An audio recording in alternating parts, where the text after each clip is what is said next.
Le mercato débute ce lundi, il va certainement être passionnant du côté de l'AS Saint-Etienne. Et oui, avec la vente du club, je m'attends à beaucoup de mouvements, notamment du côté des départs, mais aussi de celui des arrivées.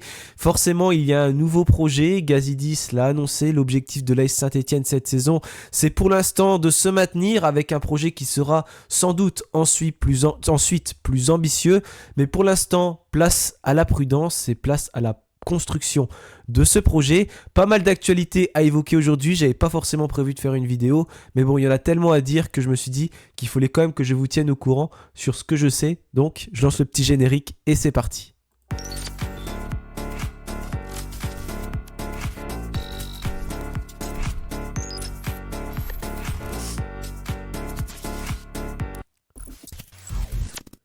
Alors voilà, il y a quelques jours déjà, la Ligue de football professionnel a communiqué les dates du mercato du côté de la France. Ça va débuter ce lundi 10 juin et ça va se terminer le vendredi 30 août. 2 mois et demi donc pour les clubs de Ligue 1 mais aussi de Ligue 2 pour pouvoir recruter des joueurs, aussi pour pouvoir en vendre.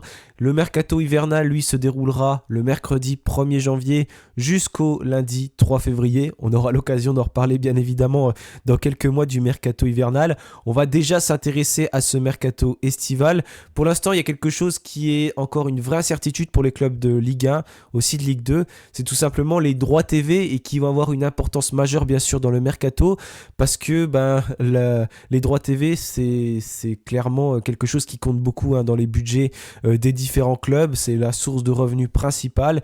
Et pour l'instant, avec l'incertitude, ces clubs-là ne savent pas encore combien ils vont toucher. C'est le cas de l'AS Saint-Etienne bien sûr. Donc le mercato, le départ va peut-être être pas top pour ces clubs en attendant de savoir quels seront les revenus et quel sera donc le montant attribué à tous ces clubs. Mais en tout cas, ça ne l'empêche pas de débuter. On sait, d'après l'équipe, qu'à Saint-Etienne, il va certainement y avoir beaucoup de mouvements. 10 joueurs seront pistés, en tout cas à 10 postes différents. Un latéral droit, un latéral gauche, 2 défenseurs centraux, un milieu de terrain défensif, 2 milieux de terrain relayeurs, 2 ailiers et un attaquant axial. C'est vrai, hein, ça fait pas mal de monde, mais il fallait s'y attendre parce que le cap entre la Ligue 2 et la Ligue 1 est quand même assez conséquent. Hein. On l'a vu, on a déjà peiné contre Metz, c'était la fin de la saison, hein, bien entendu. Donc, dans les pattes, ça commence à peser. Mais il va y avoir d'autres équipes en Ligue 1 qui auront un niveau encore bien supérieur. Il va falloir être capable de se mesurer à ces équipes pour pouvoir prendre des points et ne pas se mettre en difficulté. Donc forcément, ça emmène à beaucoup de mouvements. Le seul poste qui ne devrait pas changer, c'est celui de gardien de but. D'ailleurs, Gauthier Larsonneur a prolongé son contrat. Il est là jusqu'en au moins 2026, tout comme Marmoun Benteg et Ibrahim Sissoko. Même si c'est des joueurs qui sont aussi évoqués sur le départ. Hein. Sissoko et Benteg, c'est une possibilité. C'est l'équipe qui l'a annoncé. Mais sinon, il y a beaucoup de joueurs qui sont là jusqu'en 2025. Et c'est pour ça que je vous parlais dans ma dernière vidéo que vraiment, il va falloir se pencher sur ce mercato, soit prolonger des joueurs, soit les vendre tout de suite pour pas qu'ils partent ensuite tous libres dans d'autres clubs, ce qui serait véritablement dommage. Est-ce que les choses vont s'activer rapidement? Je sais pas, hein, comme je vous ai dit, il y a les droits TV, mais en tout cas du côté de Saint-Etienne, ça commence à négocier pour les arrivées, mais aussi pour les départs. Et justement, on va passer à la page départ tout de suite. Déjà, pour commencer, les infos que je vous donne, je vais pas m'amuser, vous le savez maintenant, je fais comme ça sur la chaîne, à donner toutes les infos qui sont sur les réseaux sociaux, parce que si je ne suis pas sûr, j'ai pas envie de vous dire de bêtises. Et voilà, mon but, c'est pas de raconter n'importe quoi, tout ça pour faire des vidéos et évoquer n'importe quelle rumeur infondée. Celle que j'évoque, c'est celle dont je suis sûr, en tout cas, dont je connais les sources.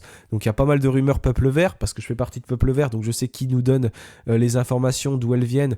Donc c'est plus facile pour moi de savoir si j'ai confiance en ce qui nous est donné ou si je n'ai pas confiance. Bon, si c'est sur Peuple Vert, vous inquiétez pas, j'ai confiance. Mais les autres infos qui peuvent sortir ailleurs et qui peuvent être très justes, je vais pas forcément les évoquer, à moins qu'elles soient relayées par beaucoup de journalistes et qu'elles soient vraiment fiables, parce que voilà, j'ai pas envie de me lancer dans des rumeurs totalement fausses. Donc pour commencer, on va parler de Dylan Chambaud. Vous le saviez, il a eu une prolongation automatique de contrat avec la montée en Ligue 1. C'est Margot Dumont qui l'avait annoncé lors du dernier match.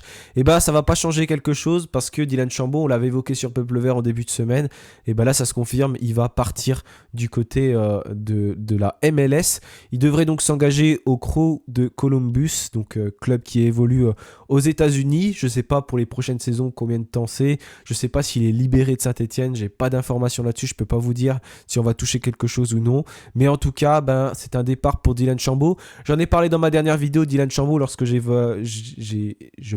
j'abordais les fins de contrat de Saint-Etienne. Je disais que voilà, c'était un joueur qui avait beaucoup performé en Ligue 2. J'avais beaucoup aimé sa deuxième partie de saison. Ça avait été plus compliqué en première, mais il s'était montré indispensable. Il avait d'ailleurs couru 16 km lors du dernier match. Mais pour autant, je trouvais que ça allait être compliqué pour lui de franchir ce cap entre la Ligue 1 et entre la Ligue 2 et la Ligue 1, plutôt, parce qu'on sait qu'il y a quand même un gouffre entre les deux championnats, et surtout quand on est au milieu de terrain, ça peut être très compliqué. Donc je m'attendais, à vrai dire, un petit peu à ce départ, même si j'aime beaucoup Dylan Chambaud. C'est ça qui est compliqué, c'est que sur le point de vue affectif, on aime beaucoup de joueurs, mais il faut aussi être lucide et se dire que voilà, pour le bien de Saint-Etienne, ça a déjà été assez compliqué en Ligue 2 sur certains matchs, et on se dit qu'il faut peut-être se renforcer, aller chercher d'autres joueurs et en laisser partir certains, même si c'est quelque chose qui est dur. N'hésitez pas à me donner votre avis en commentaire, mais en tout cas, c'est un départ qui s'annonce pour Dylan Chambaud du côté de ce club qui évolue en MLS. Donc on ne verra plus normalement porter le maillot vert.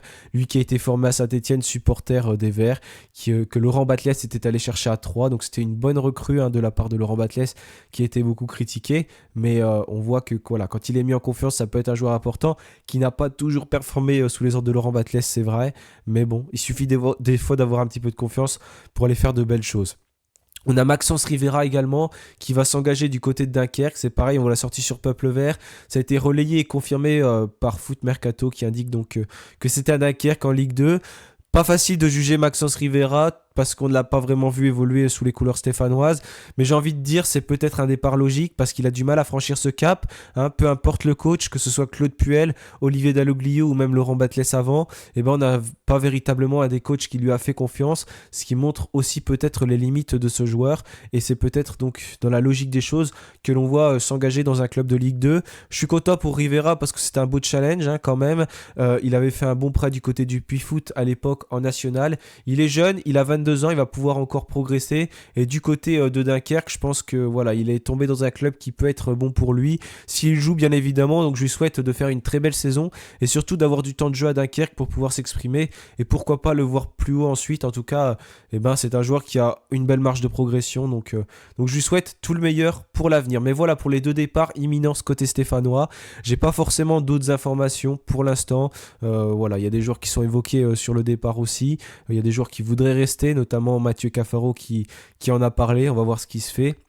Mais il y a des joueurs qui ont été prolongés automatiquement, comme Dylan Batubinsika avec la montée, ou encore Gauthier Larsonneur. Il y a d'autres joueurs, mais je me souviens plus trop, donc j'ai pas envie de vous dire de bêtises. Je crois qu'il y a Florian Tardieu aussi. Mais en tout cas, tous ces joueurs-là vont soit rester, soit partir, et il va falloir faire du tri, entre guillemets, j'aime pas ce mot, durant ce mercato estival. Du côté des arrivées, donc c'est une information que l'on a sortie sur Peuple Vert ce midi, c'est Adem Zorgan qui est pisté par Saint-Etienne. Rien pour l'instant de fondé sur une potentielle, on va dire, envie de Saint-Etienne de vraiment le faire venir sur un achat. Mais en tout cas, il est pisté par Saint-Etienne, ce joueur. Je ne vais pas vous mentir, je le connais très peu. C'est un milieu de terrain qui évolue du côté de Charleroi. Est-ce que ce serait potentiellement le remplaçant de Chambaud ? J'en suis pas sûr parce que j'ai l'impression qu'il joue plus bas avec le club de Charleroi, donc qui évolue en Jupiter Pro League. Il est sous contrat jusqu'en 2027. Il a été très important pour le maintien cette saison. Il a été éloigné des terrains en début d'année pendant presque 2 mois à cause de sa hanche. Il était touché au niveau de la hanche. Il est revenu pour le dernier match, mais justement ce dernier match s'est pas forcément bien passé contre la Gantoise parce qu'il a été pris un peu à partie par ses supporters. J'ai pas trop réussi à comprendre pourquoi, mais en fait il lui disait un peu de partir parce qu'ils étaient pas très satisfaits, je pense, de ce qu'il faisait. Donc autant vous dire qu'il va partir de ce club, ça c'est quasiment une certitude. Il va essayer de se trouver une porte de sortie, d'autant plus que le joueur qui a été formé dans un club réputé en Algérie, le Paradou AC, a un petit peu perdu sa place ces dernières semaines, ces derniers mois, parce qu'il faisait partie de l'équipe d'Algérie, l'équipe nationale d'Algérie, et là il a un petit peu perdu sa place, donc on va voir ce qui se fait. Il cherche une porte de sortie, mais il y a un petit bémol, c'est même un gros bémol, il n'a jamais caché son amour pour l'Olympique Lyonnais. Voilà, le joueur qui apprécie fortement l'Olympique Lyonnais. Il a fait une interview il y a quelques temps, il parlait de Lyon, qu'il aimerait bien y jouer. Donc c'est peut-être ce qui va faire un petit peu capoter potentiellement s'il y a une véritable approche de Saint-Etienne. Pour l'instant, on est qu'au stade des rumeurs, dans le sens où on scrute le joueur, mais il n'y a pas véritablement d'approche concrète de Saint-Etienne qu'on peut en tout cas vous confirmer. Mais Saint-Etienne s'y est intéressé, en tout cas, ça c'est une certitude. Donc on va voir ce qui se passe. On se souvient d'Anthony Mounier il y a a quelques saisons qu'il n'a pas porté le maillot vert, mais là, en tout cas, il apprécie beaucoup l'Olympique Lyonnais. Il n'a rien dit sur Saint-Etienne, mais ça peut être quelque chose qui fait un petit peu tâche. Il y avait un journaliste il y a quelques mois, Sacha Tavolieri, qui avait évoqué plusieurs clubs intéressés par lui, notamment Brighton, Marseille, Nice, Watford, Lens, et il y avait le Stade Brestois notamment lors du dernier mercato estival. Mais apparemment, il avait une clause libératoire de 10 millions d'euros, donc il n'y a personne qui s'était véritablement penché dessus parce que ça faisait un petit peu élevé. Je ne sais pas si cette clause est toujours d'actualité, mais si c'est le cas, on imagine bien que Saint-Etienne ne va pas poser 10 millions d'euros sur ce joueur, ça c'est sûr, il n'y a pas de doute là-dessus. Voilà concernant cette première piste de l'AS Saint-Etienne. Il y en a certainement beaucoup d'autres qui vont sortir. En tout cas, comme je vous l'ai dit, j'évoquerai pas toutes les pistes. On a Cardona du côté de Saint-Etienne et Mboukou, ces deux joueurs qui ont été importants sur cette seconde partie de saison. Il y a une réunion qui a été faite ce jeudi. C'est l'équipe qui l'avait annoncé pour évoquer le mercato, le projet entre Gazidis, la direction, et puis Olivier Dalloglio. Apparemment, ils auraient parlé de Cardona. Tout ne serait pas perdu pour lui. Je vous avais évoqué que le joueur voulait rester, se sentait bien à Saint-Etienne et avait beaucoup de projets. Donc on va voir comment les choses évoluent. Mais pour l'instant, rien n'est perdu concernant Irvine Cardona. Et on a Nathanaël Mboukou, c'est pareil, qui a posté un message de au revoir aux supporters stéphanois. Mais concernant Mboukou, il y a des intérêts d'un club espagnol notamment, ou deux clubs espagnols, je sais pas. Et Augsbourg compterait sur lui, donc ça va pas être facile, mais pour l'instant, tout n'est pas perdu concernant le joueur, selon les informations de Foot Mercato. Donc n'hésitez pas à me donner vos avis sur les deux joueurs. Est-ce que vous aimeriez les voir rester à Saint-Etienne ? Me concernant, j'ai plutôt envie de les voir porter le maillot vert encore la saison prochaine. Il y avait le programme de la reprise qui a été dévoilé avec des matchs amicaux notamment. Donc on va reprendre le 8 juillet, donc la fin de la page mercato.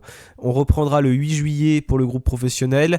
Il y aura un stage du 13 au 20 juillet, ce ne sera pas du côté de la Plagne. Vous vous souvenez peut-être l'année dernière ce fiasco avec les pelouses qui n'étaient pas bonnes, les joueurs qui étaient revenus tous avec la grippe. Non, il n'y a plus ce stage. Je ne sais pas si le partenariat existe encore. En tout cas, ce sera au Chambon-sur-Lignon, comme je crois il y a quelques années, c'était là-bas auparavant. Il y aura un premier match amical programmé le samedi 20 juillet. Ce sera contre Clermont et ce sera du côté du Puy-Foot, du stade du Puy-Foot. On nous avait sorti l'information comme quoi c'était contre le Puy-Foot. Non, c'est contre Clermont au Puy-Foot. C'est les informations du club là, donc c'est sûr. Le samedi 27 juillet, un deuxième match de préparation. On nous avait évoqué Rodez. Rodez l'avait mis. Donc est-ce que ce sera Rodez ? Je suis pas sûr parce que d'après ce que j'ai pu voir également, c'est pas sûr que ce soit contre Rodez qui se serait trop avancé. Et un troisième match de préparation programmé le 31 juillet. Donc on va voir les clubs. Pour l'instant, voilà, pas grand chose à dire. Un quatrième le 3 août, un cinquième le 10 août et la reprise du championnat qui sera le dimanche 18 août. C'est ce qu'a évoqué l'AS Saint-Etienne il y a quelques jours sur son site officiel. Donc voilà, il y a au moins 5 matchs en tout cas de préparation. Il n'y en a même que 5 parce qu'ils ont mis 5e et dernier match de préparation. J'espère qu'il y aura des clubs de Ligue 1 quand même parce que Clermont évolue maintenant en Ligue 2. Ce serait bien d'avoir des clubs de Ligue 1 aussi pour pouvoir se mesurer, notamment en fin de préparation et voir dans quel état d'esprit on va être, comment on est armé, parce que voilà, c'est une saison qui va être très importante pour l'avenir de l'AS Saint-Etienne aussi, avec un gros chamboulement certainement à attendre durant ce mercato, pas mal de choix à faire, des nouveaux noms, des départs, donc il faut tester ces joueurs, leur permettre de jouer ensemble également pour être fin prêt le 18 août à la reprise du championnat de Ligue 2. Et je voulais terminer cette vidéo en félicitant l'équipe de Foot Fauteuil AC Soccer Vert Aesio Mutuel qui a terminé 5e du championnat de première division. Donc une performance remarquable quand on sait que c'est des équipes très expérimentées devant avec Châtenay, Malabry, Dinan, Villeneuve d'Ascq et Lyon qui terminent juste devant Saint-Etienne. Donc vraiment bravo à eux, ils ont joué leur dernière journée là du côté de Bourges. Ils avaient 4 matchs, ils ont perdu contre Dinan 5-0. Ensuite ils ont perdu également contre Villeneuve d'Ascq, mais ça c'était pour clôturer la journée. Mais ils ont fait 2 belles victoires contre Montpellier 3-1 et contre Nantes sur le score de 3-0. Donc bravo à eux, c'est leur deuxième saison en première division de foot fauteuil et franchement c'est magnifique ce qu'ils ont réalisé. Une équipe qui se construit vraiment, qui se maintient très très largement. Ça avait été un petit peu compliqué l'année dernière, mais ils avaient réussi à se maintenir, ce qui était déjà remarquable. Et là, réussir à performer et à se classer parmi les 5 meilleures équipes françaises dans ce championnat de première division de foot fauteuil, c'est quand même une performance à saluer qui est remarquable. Donc félicitations, il faut parler de toutes les équipes. Et il y a aussi l'équipe régionale féminine de l'AS Saint-Etienne qui a réalisé le triplé en s'imposant en championnat de Régional 1, en gagnant la coupe Laura, donc d'Auvergne-Rhône-Alpes, et en gagnant la coupe de la Loire, là, la coupe d'Auvergne-Rhône-Alpes plutôt. Donc bravo à ces féminines, ou la coupe de la Loire, je sais plus exactement, mais en tout cas ils ont fait un triplé historique, donc c'est vraiment magnifique, et la saison qui s'achève donc maintenant pour toutes les équipes de Saint-Etienne, et globalement le bilan est plutôt très positif. Voilà, merci à tous d'avoir suivi cette vidéo. N'oubliez pas de vous abonner, de liker, de donner également vos avis en commentaire. On se retrouvera très bientôt pour une nouvelle vidéo, certainement pour faire un nouveau point sur les actualités. Je vous souhaite à toutes et à tous une bonne fin de week-end, une bonne semaine et bien sûr, allez les Verts!